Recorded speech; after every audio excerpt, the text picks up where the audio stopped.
If you're like most Aussies, then you might be organising your fridge based on ingredients, not realising that there's a better way to speed things up in the kitchen and minimise food waste.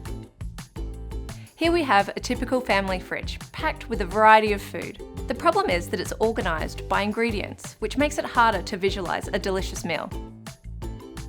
My number one fridge hack is to organise by meals, not ingredients.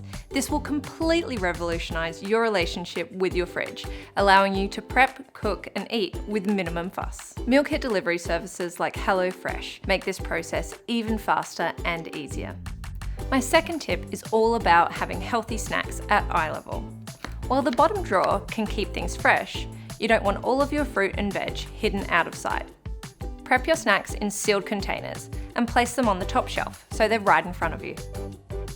And finally, invest in some clear, stackable containers. There are so many benefits. They create more space, keep food fresh, and reduce food waste. Try organising your fridge based on these tips to speed things up in the kitchen.